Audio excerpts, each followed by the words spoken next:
ঠিক অনেক ধরনের নামাজে যায়, কেউ ডেইলি, কেউ শুক্রবারে, ঠিক কিনা বলেন, কেউ ঈদের দিন, ঠিক কিনা বলেন। এই সমস্ত নামাজের জন্য একটা আমার কাছে একটা নাত আছে, এটা আমি শোনাবো গজল। অমনে ধরলি নামাজ পড়লি নামাজ সারা জীবন ভোর, অমনে ধরলি নামাজ পড়লি নামাজ সারা জীবন ভোর, নামাজ হইল না রে তোর নামাজের লইলি না খবর।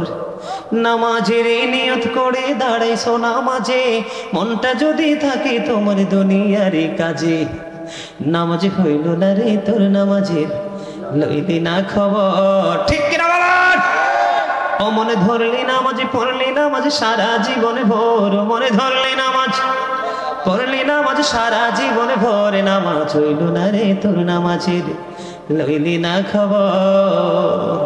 নামাজের নিয়ত করে দাঁড়াইছো নামাজে, মনটা যদি থাকে তোমার দুনিয়ার কাজে, নামাজ হইল না রে তোর নামাজের লইলি না খবর। নামাজ তুমি ধর্ম জানো, চুরি তোমার পেশা। আরে হাসিও তো দিতে জানে না, এটা তো আমি হাসির কথা।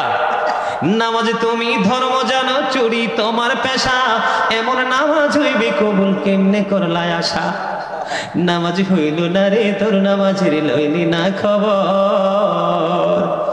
নামাজের ভিতরে তোমায় মশাই কামড় দিলে, মশা তুমি আগে মারো রুকু সেজদা ফেলে, নামাজ হইল না রে তোর নামাজের লইলি না খবর।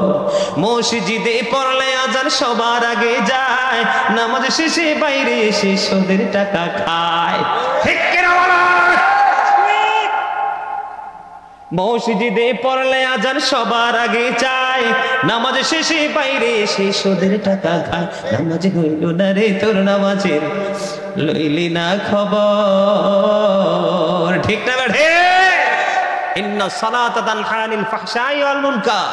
আল্লাহ বলেছে নামাজ খারাপ কাজ থেকে বাঁচায় রাখে। তুমি নামাজ পড়ার পরও সুদ ঘুষ বাটপারি ছাড়তে পারো নাই, তুমি 100% এখনো নামাজি হতে পারো।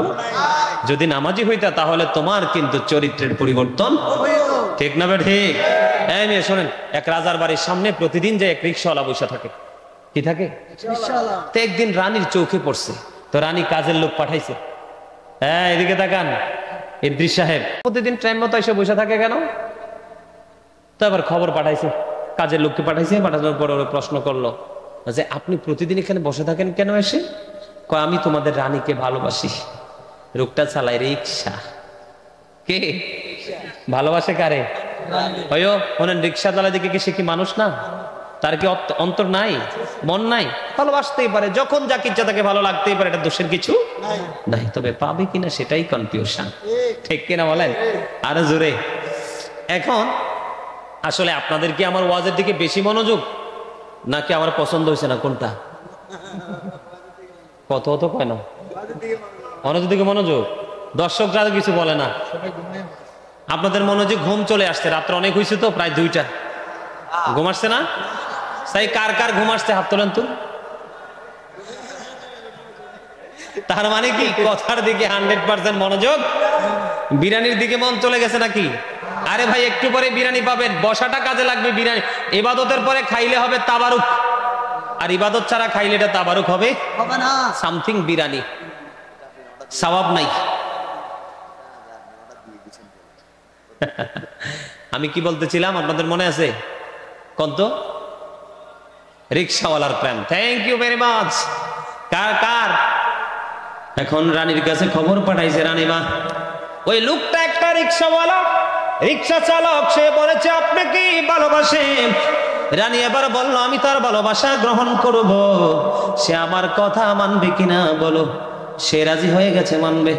আবার রানী উত্তর দিল, কয় তাকে বলবা একটানা 1 ওয়াক্ত যেন মিস না হয়, তাকে বলবা 40 দিন নামাজ পড়তে একটানা। এবার বন্ধু 40 দিন কথা শুনে রিক্সাওয়ালা বলতেছে এটা একটা ব্যাপার হলো, আমি মনে করছি না জানি কি চায়। এটা তো কোনো ব্যাপার না, 40 দিন নামাজ পড়বো এটা আমার জন্য নাথিং। ঠিক আছে, ওকে, আমি নামাজ পড়বো। বন্ধু 41 দিনের দিন আবার রানীর গেইটে এসে হাজির। রানী কই ব্যাপার কি, এতদিন তো দেখি নাই। এবার কাজের লোক পাঠালেন, পাঠানোর পরে কাজের লোক আইসা বলে, ও মিয়া, রানীমা খবর জানাইয়া দিছে আপনার প্রস্তাবে রাজি নাই। এবার ওই রিক্সাওয়ালা একটা উত্তর দিল, রাজার বাড়ির বুয়া গো, তুমিও খবর শুনে নাও, তুমিও তোমার রানীকে যাইয়া মেসেজ জানিয়ে দিও গো, আমি 40 দিন নামাজ পড়ছি ঠিকই, একদিনও ওযু করি নাই। হাসতেও পারেন, আমি এই জন্য বোয়ালখালীতে মাহফিলে আসি না। গত বছর 2টা প্রোগ্রাম করে গেছি, সব এই তালের। চট্টগ্রাম সিটির আশেপাশে আমি রাঙ্গুনিয়াতে প্রোগ্রাম করি, পাহাড়তলিতে প্রোগ্রাম করি, আপনার কি জানি বলে বদ্দারহাটে প্রোগ্রাম করি, আপনার কি জানি বল ভাই সিটির আশেপাশে প্রোগ্রাম। মজা আর মজা মিয়া, চিৎকারের আওয়াজে ওয়াজ আরো 2 ঘন্টার পাওয়ার বাইরে যায়। আর আপনারা এমন ভাবে মনে করতেছেন আল্লাহ রাসূল কিন্তু বলেছে, শ্রোতারা যদি আলোচনা শুনতে না চায় সাথে সাথে স্টপ করে দাও। এটা কিন্তু রাসূলের হাদিস। ঠিক বর্তমানে ওই যে অজু ছাড়া নামাজির মতো, সে যদি ঠিক মতো 40 দিন অজু করে নামাজ পড়তো, রানীর প্রেমের কথা ভুলে যেত, নামাজ তাকে এই অন্তর থেকে নোংরামিটা দূর করে দিত। সে তো পবিত্রতাই অর্জন করে না, নামাজ হবে কি করে? জোরে জোরে বলেন ঠিক না ঠিক? আপনারা আত্মাটাকে বিশুদ্ধ করে মসজিদে যান, বের হবেন মুমিন হয়ে। আর শয়তানে নিয়ে যান মসজিদে। এখনকার ম্যাক্সিমাম বড়লোক মুসল্লির লেবাস হচ্ছে, এটা মূলত হচ্ছে লেবাস, গরিবকে ঠকানোর জন্য লেবাস ধরে। বিশেষ করে মা গো মা, সুদের কথা যদি কই, আপনাদের এই বোয়ালখালীতে মনে হয় নাই সুদ খোর। অমর খোদা মুইয়েন কি ইয়ারমু, মুই কমে যামু, সুদের টাকা বইরে গেছে। হ্যাঁ বরিশাল, সরি বরিশাল না তো, বোয়ালখালীতে সুদের টাকা চলিয়াইছে। এই মসজিদে যদি আপনি সুদের টিয়া লাগাইয়া মসজিদ বানাইয়া থুন, তাহলে এককালে আপনার দোয়া কিন্তু আল্লাহর দরবারে কবুল হইবেন। অবদ্ধ বড় হলি কাও না, ঠিক না বেঠ? 100% আপনি মানেন বা না মানেন এটাই ঠিক, ঠিক কিনা বলেন? আপনি মানেন না, আপনার মনের সমস্যা। আমি মেনেছি, আমি একটি, ঠিক কিনা বলেন? আর জোরে। বিশাল লম্বা একটা হাদিস শরীফ বর্ণনা করেছি গত 5 দিন মনে হয়। ওই যে বৃষ্টি হলো, ঘূর্ণিঝড় বন্ধু, গোটা দেশ তছনছ করে ফেলেছে, আর আমরা ও বন্ধু রাঙ্গুনিয়াতে মনের আনন্দে প্রোগ্রাম করতেছি 24 তারিখ। এই আর ওখানে একটা লম্বা হাদিস শরীফ বর্ণনা করেছিলাম। কি লম্বা একটা হাদিস শরীফ বন্ধু, বুখারী শরীফ এসেছে। হাদিসের রাবী হলেন সামুর ইবনে জুনদুব রাদিয়াল্লাহু তাআলা আনহু। এদিকে তাকান। আল্লাহর নবী স্বপ্নের ব্যাখ্যা দিতে গিয়ে সাহাবায়ে কেরামদেরকে বললেন, আমি ফেরেশতাদের সাথে ঘুরতে গেলাম, অনেক লম্বা ঘটনা, ওই যে সুদখোরের জায়গাটা তুলে আনতে চাই। তখন আমার নবী সফর করতে সময় বন্ধু হঠাৎ করে নজর পড়লো একটা রক্তের নদী। কিসের নদী? রক্তের নদী। নদীতে থাকে কি? পানি, ওয়াটার। কিন্তু ওখানে দেখা যায় ব্লাড, রক্ত দেখা যায়। বিশাল এক নদী, ওই নদীর মধ্যে একজন মানুষ ঢেউয়ের তালে তালে সাঁতার কেটে কেটে বন্ধু কুলের দিকে আসতে চায়। নবী বলেছেন, আমি দেখতে পেয়েছি কুলের মধ্যে আরেকজন পাথর হাতে নিয়ে দাঁড়িয়ে আছে। সে যখন কুলে আসতে চায় তাকে পাথর মারে। তাকে কি করে দেখছেননি? ওয়াজ মনটা দিয়ে শুনেছে, অন্তরের প্রেম নিয়ে শুনছে, এই জন্য আমার আগে আগে বলতে পারে। বন্ধু তখন আমার নবী প্রশ্ন করলেন, সঙ্গী ছিলেন ফেরেশতারা, ও বন্ধু তোমরা বলো না এই লোকটাকে? কয় নবী গো, ও প্রাণের নবী গো, এটা হলো দুনিয়ার সুদখোর ঘুষখোর। জোরে জোরে নাউজুবিল্লাহ। সুদখোর বুঝতে পারলাম, কিন্তু রক্তের নদী কেন?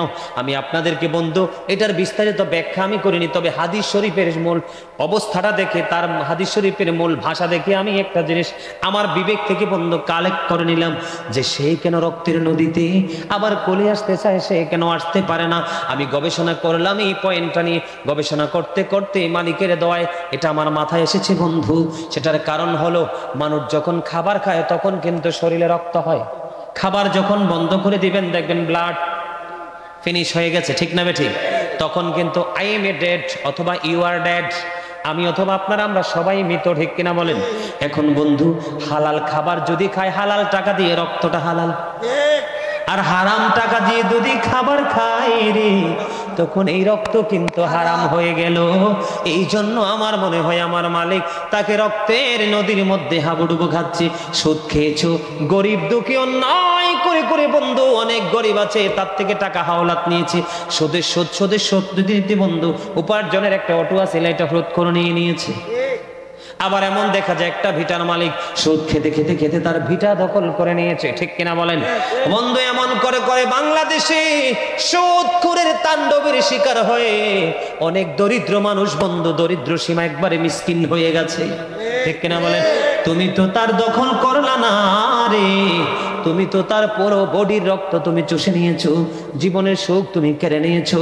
এই জন্য নবী বলেছেন, বুখারীতে এসেছে, সুদখোরের জন্য এটাই বরাদ্দ। বন্ধু সুদখোর এত নিকৃষ্ট, হাদিস শরীফের মধ্যে এসেছে, কেউ যদি হারাম পন্থায় 1 টাকা উপার্জন করে, কয় টাকা? ধরেন তার এই পকেটে আছে, বাম পকেটে আছে 1 টাকা। কোন পকেটে? বাম পকেটে আছে 1 টাকা, ডান পকেটে আছে 9 টাকা। কয় টাকা? এই 9 টাকা তার হালাল। কি? ডান পকেটের 9 টাকা তার হালাল, বাম পকেটের 1 টাকা তার হারাম। এখন সে জামা কিনতে গেল, 9 টাকা দিয়ে জামা ভালো পায় না, 1 টাকা যোগ করলে সে ভালো একটা দামি জামা পাবে গো। কারণ এই 10 টাকা যখন সে 1 টাকা যখন 9 টাকার সাথে যুক্ত করবে, হাদিস শরীফের মধ্যে এসেছে ওই পুরো 9 টাকাই বন্ধু হারাম হয়ে গেছে, অবৈধ হয়ে গেছে। আল্লাহর হাবিব সরকারে দো জাহাঁ তিনি বলেছেন, এই ব্যক্তি 10 টাকা দিয়ে জামা কিনেছে, সুদের টাকা যুক্ত করেছে 9 টাকার সঙ্গে, কিয়ামত পর্যন্ত সে নামাজ পড়তে পারবে, রুকু সেজদা দিতে পারবে গো, আমার আল্লাহ তার সেজদা কবুল করবে না। জোরে জোরে নাউজুবিল্লাহ। ও বন্ধু, এখানে ক্ষান্ত না গো, এই বোয়ালখালীর জমিনে যদি আমার কোনো মা বোনেরা সুখে থাকো, বলে হুজুর মা বোনদের কাছে গেলেন কেন?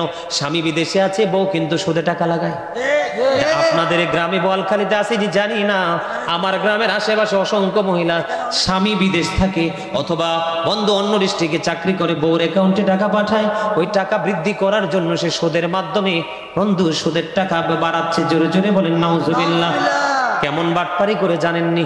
যখন আপনি টাকা হাওলাত চাইবেন জীবনেও দিবে না, যখন বলবেন বুবু কয়টা টাকা লাভ দিব মাস শেষে, এবার দেখবেন গলাটা নিচু করে বলবে, ও বুবু তুমি যদি কিছু টাকা আমাকে বেনিফিট দিতে রাজি হও, তাহলে আমার বড় দুলাভাই আপার কাছে কিছু টাকা পাঠাইছে, ওই টাকাগুলো আপার কাছে এসে আমি চাইলে দিবে। তুমি যদি মাস শেষে মান্থলি যদি বেনিফিট দিতে রাজি হও, আমি আমার বুবুর কাছ থেকে বড় আপার কাছ থেকে টাকা এনে দিব। এটা মূলত বন্ধু তার কার? এটা মূলত হলো তার টাকা, কিন্তু বুবুর নাম দিয়ে দিচ্ছে যেন শোধরা সে শক্ত করে খাইতে পারে। এখানে কিন্তু 2টা পয়েন্ট সে দাঁড় করিয়েছে। কয়টা পয়েন্ট? হাদিস শরীফের মধ্যে এসেছে, হযরত ওমর রাদিয়াল্লাহু তাআলা আনহু থেকে বর্ণিত, আমার নবী জানিয়ে দিয়েছে, রে পৃথিবীর মানুষ, বোয়ালখালীর মানুষ শুনে নাও, তোমরা হাসতে হাসতে বন্ধু এমন অপরাধ করতেছো। আল্লাহর হাবিব বলেছেন, মানুষ হাসতে হাসতে এমন অপরাধ করে রে, মাসরিক থেকে মাগরিব পর্যন্ত জাহান্নামের দিকে এগিয়ে যায়। তার মানে পৃথিবীর এক প্রান্ত থেকে আরেক প্রান্ত পর্যন্ত জাহান্নামের দিকে এগিয়ে যায়। জোরে জোরে বলেন না নাউজুবিল্লাহ। আরেকটু মহব্বতে পড়ুন না নাউজুবিল্লাহ। অত্যন্ত চমৎকার ভাবে জানিয়ে দিয়েছেন, কেউ যদি মিথ্যা কথার দ্বারা কি করে, কেউ যদি মিথ্যা কথা বলে বন্ধু, ফেরেশতা তার কাছ থেকে সরে 1 মাইল দূরে চলে যায়। মিথ্যা কথার কারণে তার মুখটা দুর্গন্ধযুক্ত হয়ে যায়। জোরে জোরে বলেন নাউজুবিল্লাহ। এদিকে তাকান, মিথ্যা কথা বললে কি হয়ে যায়? আরো জোরে বলেন না, কি হয়ে যায়? মুখটা দুর্গন্ধযুক্ত হয়ে যায়। 1 কিলোমিটার দূরে তার ফেরেশতারা চলে যায়। জোরে জোরে নাউজুবিল্লাহ। আমার কথা বুঝেন নাই? আপনাদের মন কোথায়? এই সোফার আনতেছে, পীর সাহেব কেবলা আসবে, তাই না? পীর সাহেব কেবলা আসবে, ওনার জন্য এখানে আসন দিয়েছে। আমার কথা তো আপনারা হারাই ফেলছেন। কি বলছি বুঝতে পারবেন? এই মহিলা কি করলো? সুদে খাইলো, আবার মিথ্যা কথা বললো। যেই ব্যক্তি মিথ্যা কথা বলবে, রাসূল বলেছেন তার মুখটা দুর্গন্ধযুক্ত হয়ে যায়। তখনই তার দুর্গন্ধের কারণে কম পক্ষে 1 মাইল দূরে চলে যায় তার সঙ্গীর ফেরেশতা। 1760 গজে 1 মাইল। নাউজুবিল্লাহ বলতেন না? বন্ধু নবী যখন মেরাজে গেলেন, এবার বন্ধু পুরুষরা সুদ খায় কেমনে? টাকা হাওলাত চাইলে দেয় না। কয় আমার ছোট শালাটা বন্ধু কাতার থাকে, তার কিছু টাকা আছে, লাভ যদি দাও দিতে পারবো, ঠিক না বেঠি? এবার আমি আপনাদেরকে বলে দিতে চাই, নবী মেরাজে গেলেন। মেরাজে যাওয়ার পরে জাহান্নামের দিকে যখন নজর দিলেন, চাইয়া দেখলেন এক একটা মানুষের পেট এক একটা ঘরের মতো বড় বড়। জিব্রাইলকে প্রশ্ন করলো, ভাই জিব্রাইল, এই মানুষগুলো কারা?